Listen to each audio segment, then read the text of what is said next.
Hello दोस्तों, स्वागत है फिर से आपको एक नए वीडियो में।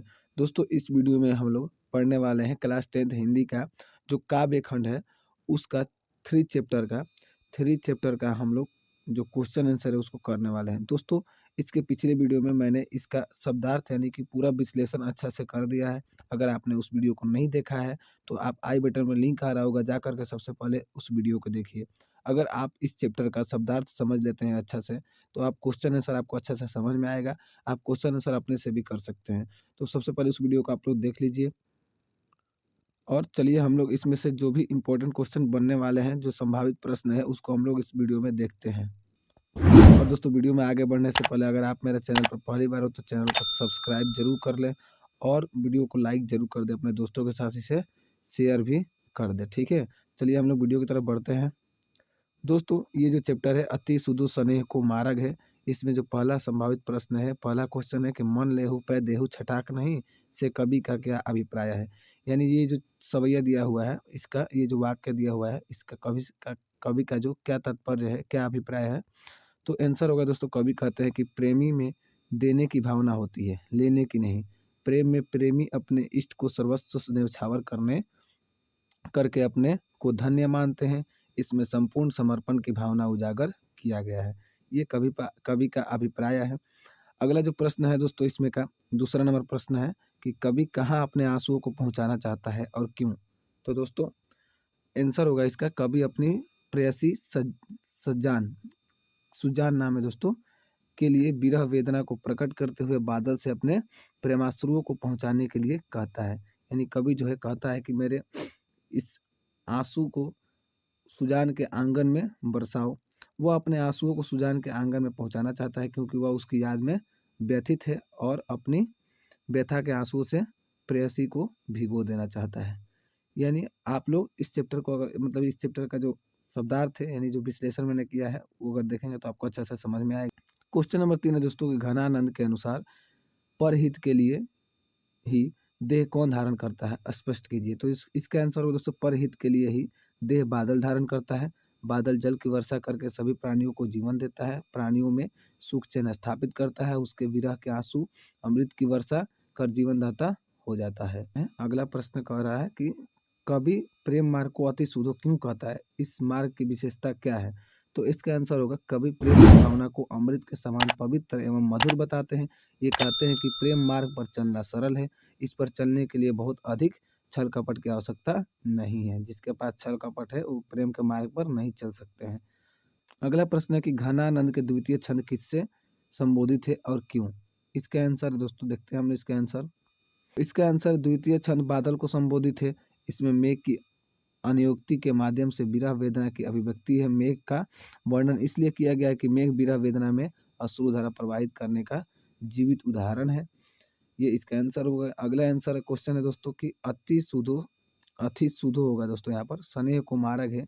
मो अंशु यहाँ पर होगा अंशुवानी, यहाँ पर अंशुवानी होगा। ठीक है, अंशुवानी ल वर्षों कविता का सारांश लिखना है। ये जो कविता है इसका पूरा सारांश लिखना है। तो इसका आंसर होगा कि पाठ्य पुस्तक में उन्मुक्त प्रेम के स्वच्छंद मार्ग पर चलने वाले महान प्रेमी घन आनंद के दो सवैये पाठ्य पुस्तक में संकलित हैं। प्रथम सवैये में प्रेम के सीधे सरल और निश्चल मार्ग की बात कही गई है और दूसरे सवैया में मेघ की अनुक्ति के द्वारा विरह वेदना से भरे हृदय की तड़प को अत्यंत कलात्मक ढंग से अभिव्यक्त किया गया है। घनानंद कहते हैं कि कौन कहता है कि प्रेम का मार्ग अत्यंत कठिन होता है। प्रेम का मार्ग तो अत्यंत सीधा सरल और निश्चल होता है। यह चतुराई के लिए कोई स्थान नहीं होता। हृदय से सीधे लोग ही प्रेम कर सकते हैं, संसारिक और चतुर लोग नहीं कर सकते हैं। यहाँ तनिक भी चतुराई का टेढ़ापन नहीं चलता, यहाँ सच्चे हृदय का चलता है। जो अपने अहंकार का त्याग कर देता है वही प्रेम कर सकता है और वही इस मार्ग पर चल सकता है। कपटी लोग प्रेम कभी नहीं कर सकते हैं। प्रेम शंका मुक्ति की अवस्था है। शंकालु हृदय प्रेम नहीं कर सकता। घनानंद कहते हैं कि प्रेम में एकात्मिकता होती है। सुजान को उपालंब देता हुआ कवि कहता है कि आपने कौन सा विद्या पढ़ी है कि आसानी से चित्त का हरण कर लेते हैं, प्रदर्शन देने को कोताही करते हैं। लेने के लिए तो बहुत कुछ मन एक माप ले लेते हैं, पर देने के नाम पर कुछ भी नहीं देते। यानी जो कविता जो सवैया दिया है उसमें है छटाक एक मान है, उसी का यहाँ पर जिक्र किया हुआ है। आगे दोस्तों दूसरे सौय में मेघ की अनुयुक्ति के माध्यम से घनानंद ने अपनी विरह वेदना की अभिव्यक्ति की है। कवि कहता है कि हे मेघ, तुमने दूसरों के लिए ही देह धारण की है, अपना यथार्थ रूप दिखलाओ, यानी अपनी वर्षा से मुझे तृप्त करो, अपनी सज्जनता का परिचय देते हुए अपने अमृत रूपी जल से मुझे परितृप्त करो, मुझे रस सिक्ति करो, हे जल देने वाले और उसके माध्यम से जीवन प्रदान करने वाले मेघ में मैं वेदना से तड़प रहा हूँ, मेरे हृदय की वेदना को अपने शीतल स्पर्श से दूर करो। कभी तो उस विश्वासी व्यंग और उपालव से पूर्ण शब्द सुजान के लिए प्रयुक्त शब्द है। ये जो विश्वासी शब्द है जो कविता में यूज किया गया है, उसके आंगन में मेरे आंसुओं को बरसाओ कि उन्हें मेरी याद आए और वो मेरी सुध ले सके। ठीक है, ये इस कविता का पूरा कविता का जो जिसमें कि 2 सवैया दिया गया है उसका पूरा इसमें सारांश लिखा गया है। ठीक है, सारांश का जिक्र किया गया है। आप लोग ये जो क्वेश्चन है इंपॉर्टेंट है, ज़्यादातर सारांश लिखने के लिए देता है और 5 नंबर में देता है, तो आप लोग ध्यान दीजिएगा। अगला प्रश्न है दोस्तों, क्वेश्चन नंबर 7 है कि कवि प्रेम मार्ग को अति शुद्ध क्यों कहता है, इस मार्ग की विशेषता क्या है। तो कवि प्रेम की भावना को अमृत के समान पवित्र एवं मधुर बताते ये कहते हैं कि प्रेम मार्ग पर चलना सरल है, इस पर चलने के लिए बहुत अधिक छल कपट की आवश्यकता नहीं है। प्रेम पथ पर अग्रसर होने के लिए अन्य सोच विचार नहीं करना पड़ता और न ही किसी बुद्धि बल की आवश्यकता होती है। इसमें भक्ति की भावना प्रधान होती है। प्रेम की भावना से आसानी से उसको प्राप्त किया जा सकता है। प्रेम में सर्वस्व देने की बात होती है, लेने की लेस मात्र भी नहीं होता। यह मार्ग टेढ़ापन से मुक्त है। प्रेम में प्रेमी बेजियम निसंकोच भाव से, सरलता से, सहजता से प्रेम करने वाले से एकाकार कर लेता है। अगला प्रश्न है कि 8 नंबर प्रश्न दोस्तों कि यहाँ एक तय दसरों औंक नहीं की व्याख्या करें। ये जो वाक्य दिया गया है इसका आंसर होगा दोस्तों प्रस्तुत पंक्ति हिंदी साहित्य की पाठ्य पुस्तक कवि घनानंद द्वारा रचित अति शुद्धो सने को मारे गए पाठ से उद्धृत है।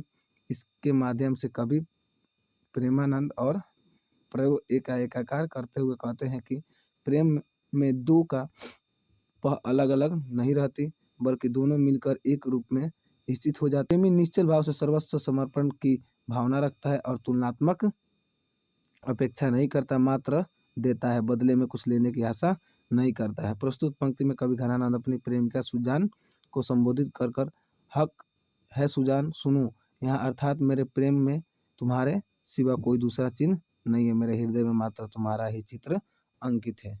ठीक है, अगला क्वेश्चन देखते हैं दोस्तों। अगला क्वेश्चन है कि कच्छ मौर्यों फिर ही परसों की व्याख्या करिए। जो वाक्य देश का व्याख्या करना है, इसका आंसर हम लोग देखते हैं।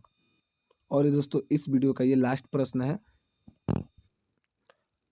आंसर इसका होगा दोस्तों प्रस्तुत पंक्ति हिंदी साहित्य की पाठ्य पुस्तक से कवि घनानंद रचित मोहन सुहानी ले वर्षों पाठ से उद्धृत है। प्रस्तुत पंक्ति के माध्यम से कवि परोपकारी बादल से निवेदन किए हैं। प्रस्तुत व्याख्या पंक्ति में कवि कहते हैं कि हे घन, तुम जीवनदायक हो, परोपकारी हो, करने वाले हो, सागर के जल को अमृत में परिवर्तित करके वर्षा के रूप में कल्याण करते हो। कभी मेरे लिए भी कुछ करो, मेरे लिए इतना जरूर करो कि मेरे हृदय को स्पर्श करो, मेरे दुख दर्द को समझो, जानो और मेरे ऊपर दया की दृष्टि रखते हुए अपने परोपकार स्वभाववश मेरे हृदय की व्यथा को अपने माध्यम से सुजान तक पहुंचा दो। मेरे प्रेमाश्रुओं को लेकर सुजान के आंगन में प्रेम की वर्षा कर दो। ये कवि घनानंद अपने मन की व्यथा को बताते हुए बादल से कहते हैं। ये इसका आंसर था दोस्तों। अगर आपको ये वीडियो अच्छा लगा तो वीडियो को लाइक जरूर कर दीजिएगा। चैनल पर पहली बार हो तो चैनल को सब्सक्राइब भी कर लीजिएगा और हमें कमेंट में जरूर बताइएगा कि इसके क्वेश्चन आंसर आपको कैसा लगा। मिलते हैं इसके नेक्स्ट वीडियो में, तब तक ले जय हिंद।